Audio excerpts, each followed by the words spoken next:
Welcome to VLearn, Virtual Learning Network, Session 7 of Management Accounting. Here in this session we are going to cover topics which are concept, significance, responsibility centers and activity based costing. Concept of what? Responsibility accounting. Significance of responsibility accounting. Then we will discuss about कि responsibility centers क्या है and concept of activity based costing. सबसे पहले हम introduction पढ़ते हैं responsibility accounting, right? तो responsibility accounting introduction, right? It is one of the another branch of management accounting, a part of management accounting that involves accumulating and reporting revenues and cost on the basis of the manager who has the authority to make the day-to-day decisions about the items, right? तो responsibility accounting क्या है कि यहाँ पर हम managers की responsibility fix करते हैं जो कि रिस्पॉन्सिबल रहते हैं, आंसरेबल रहते हैं कि उन्होंने कितना कॉस्ट और रेवेन्यू जनरेट किया है, राइट? तो ये एक मैनेजमेंट अकाउंटिंग का ही पार्ट है, रिस्पॉन्सिबिलिटी अकाउंटिंग, जिसमें कि मैनेजर्स रिपोर्ट तैयार करते हैं, report of what? Revenues and cost, जितनी उनके पास अथॉरिटी है डिसीजन मेकिंग करने की, उसके बेसिस पे हर आइटम पे उन्होंने कितनी कॉस्ट इन्वॉल्व की है और कितना रेवेन्यू जनरेट किया है, ये हम रिस्पॉन्सिबिलिटी अकाउंटिंग में पढ़ते हैं. So here responsibility accounting is based on the assumption that every cost incurred must be the responsibility of one person somewhere in the company. तो रिस्पॉन्सिबिलिटी अकाउंटिंग जो है वो ये अज्यूम करती है कि बिजनेस में, कंपनी में जितनी भी कॉस्ट इनकर हो रही है वो कॉस्ट जो है it should be the responsibility of one person. किसी की भी ये रिस्पॉन्सिबिलिटी होनी चाहिए कि ये कॉस्ट जो इनकर हो रही है उसके लिए कोई ना कोई आंसरेबल होना चाहिए कंपनी में. Here in responsibility accounting we divide the organization into similar units and each of which is to be assigned particular responsibilities. तो यहाँ पर हम as per the concept of responsibility accounting हम डिवाइड करते हैं ऑर्गेनाइजेशन को similar units में, right? जिससे कि हर एक यूनिट की रिस्पॉन्सिबिलिटीज असाइन की जा सके. तो ये यूनिट जो होती है these are in the form of divisions, segments, departments, branches, product lines and so on. तो ये डिपेंड करता है ऑर्गेनाइजेशन के ऊपर कि वो किस तरीके से डिवाइड करती है ऑर्गेनाइजेशन को सिमिलर यूनिट्स में. तो वेरियस डिपार्टमेंट्स बनाए जा सकते हैं, प्रोडक्ट के बेस पे हम डिवाइड कर सकते हैं ऑर्गेनाइजेशन को, देन हम उसकी ब्रांचेस बना सकते हैं और फिर रिस्पॉन्सिबिलिटी सेंटर और रिस्पॉन्सिबिलिटी अकाउंटिंग का कॉन्सेप्ट अप्लाई कर सकते हैं. और हर डिपार्टमेंट में जितने भी इंडिविजुअल्स होंगे they will be responsible for the particular task और the managerial function. So here responsibility accounting therefore represents a method of measuring the performance of various divisions of an organization. Responsibility accounting जो है ये एक तरीके से हम जो various divisions है organization के, उनकी organization के divisions की performance हम easily measure कर सकते हैं with the help of responsibility accounting, क्योंकि वो show करेंगे कि particular department में कितनी cost incur की है उस department ने और कितना उसने revenue generate किया है. Now see the concept of responsibility center. जब हम रिस्पॉन्सिबिलिटी अकाउंटिंग की बात करते हैं तो रिस्पॉन्सिबिलिटी सेंटर जो है वो एक बहुत ही इंपॉर्टेंट कॉन्सेप्ट है. रिस्पॉन्सिबिलिटी सेंटर जो है it is an organisation unit that is headed by a manager who is responsible for its activities and results. तो जैसे कि अभी हमने रिस्पॉन्सिबिलिटी अकाउंटिंग में बात की कि हम ऑर्गेनाइजेशन को वेरियस डिविजन्स में और वेरियस यूनिट्स में, सिमिलर यूनिट्स में डिवाइड करते हैं. तो इसमें क्या होगा, जो वेरियस डिविजन्स होंगे या ब्रांच होंगे उनके हर एक के ब्रांच मैनेजर या डिपार्टमेंटल मैनेजर्स होते हैं जो कि अपनी एक्टिविटीज़ और अपने आउटपुट के लिए रिस्पॉन्सिबल होते हैं. तो इन responsibility accounting revenues and cost information are collected and reported by responsibility centres, right? तो रिस्पॉन्सिबिलिटी अकाउंटिंग में जैसे कि अभी हमने पहले भी डिस्कस किया कि रिपोर्ट तैयार की जाती है about revenues and cost. So these revenues and cost information are collected and reported. ये कौन तैयार करता है? रिस्पॉन्सिबिलिटी सेंटर जो कि अभी हमने बात की कि जो डिविजन्स हैं या ब्रांचेस हैं वही रिस्पॉन्सिबिलिटी सेंटर्स का रोल प्ले करते हैं. So there are various types of responsibility centre, जिसमें से हम सबसे पहले बात करते हैं रेवेन्यू सेंटर की. तो revenue centre is in business, a revenue centre is a division that gains revenue from product sales और service provided, right? तो रेवेन्यू सेंटर जैसा कि नाम से मालूम पड़ रहा है कि बिजनेस में जो भी डिवीजन रेवेन्यू जनरेट करके दे रहा है वो हमारा रेवेन्यू सेंटर की कैटेगरी में आता है. और and here the manager who is the head of revenue centre is accountable for revenue only. सिर्फ वो इनकम के लिए रिस्पॉन्सिबल होता है. और ये रेवेन्यू सेंटर है, जो सेंटर है ये बहुत ही इंपॉर्टेंट है किसी भी ऑर्गेनाइजेशन में, जो कि सिर्फ रेवेन्यू से कंसर्न होता है, इनकम से कंसर्न होता है. नेक्स्ट जो सेंटर है वो है cost centre.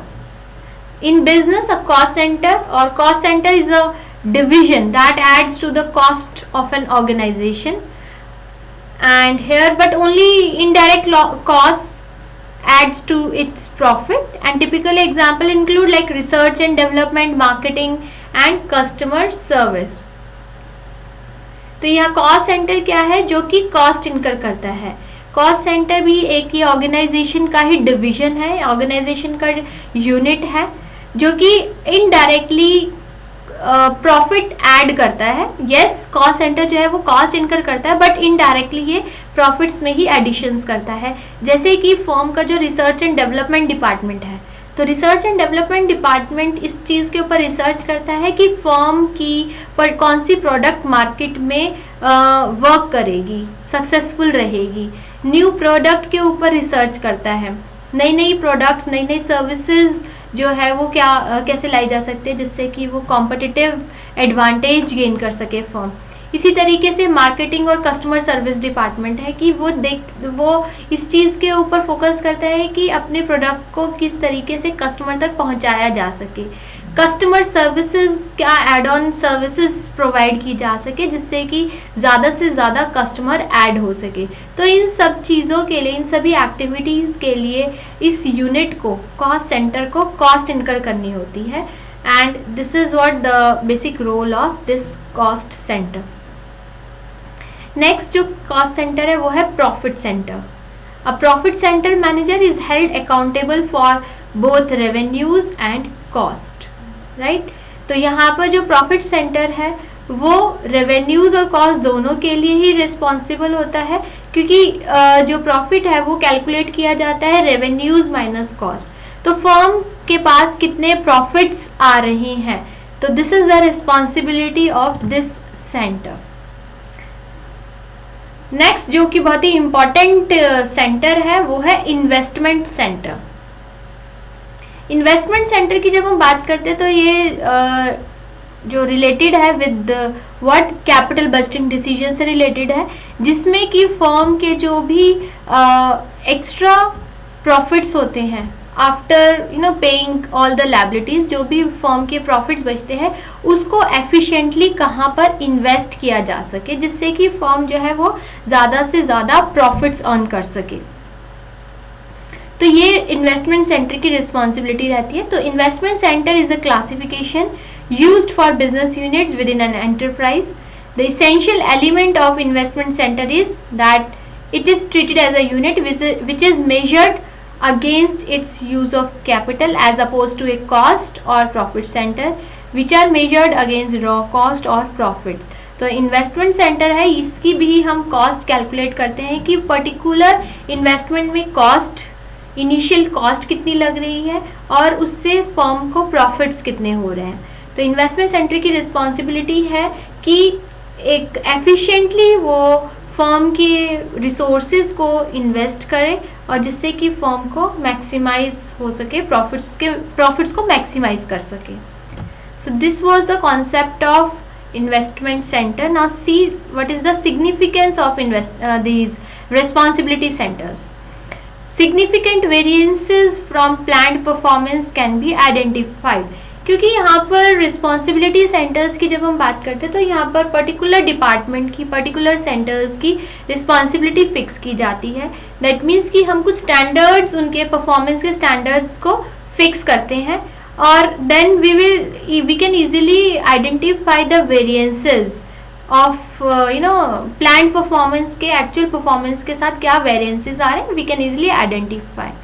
We can also identify the reasons for variances can be determined. That means कि variances जो आ रहे हैं वो क्यों आ रहे हैं. पहले हमने आइडेंटिफाई किया कि variances आ रहे हैं, उसके बाद reasons क्या है variances आने के. Then we can easily fix the responsibility. Timely action can be taken to correct the problems. तो variances that means कि जो problems आ रही हैं उनको करेक्ट कैसे किया जा सकता है और टाइमली क्या एक्शन लिए जा सकते हैं. Then it traces the inputs, outputs and resources to the managers. तो यहाँ पर जैसे हम बात कर रहे हैं कि हर डिपार्टमेंट के जो डिपार्टमेंट हेड है वो ही रेस्पॉन्सिबल होते हैं अपने डिपार्टमेंटल एक्टिविटीज़ के लिए. तो वहाँ पर हर डिपार्टमेंट हेड को रिसोर्सेज प्रोवाइड किए जाते हैं और फिर उनसे उनका परफॉर्मेंस पूछा जाता है. So if we have responsibility centers in our organization, then we can easily trace out the inputs, outputs and the resources. Organization के जो managers हैं उनको क्या हमने resources provide किए और उनसे हमारे पास कितना result आया. तो we can easily trace out these things. Then it also provides meaningful feedback to segment managers. Yes, meaningful feedback to segment managers means वही जो divisional managers हैं उनको proper feedback मिलता है कि अगर resources उनको जो provide किए जा रहे हैं मे बी वो short हैं, उनके output को meet नहीं कर रहे हैं, तो उससे उनको proper feedback मिलता है if we have proper responsibility centers in our organization. Now talk about activity based costing, जिसको हम ABC भी short form में बोलते हैं. Activity based costing जो है ये एक specific और स्पेशल कॉस्टिंग मॉडल है that identifies activities in an organisation and assigns the cost of each activity with resources.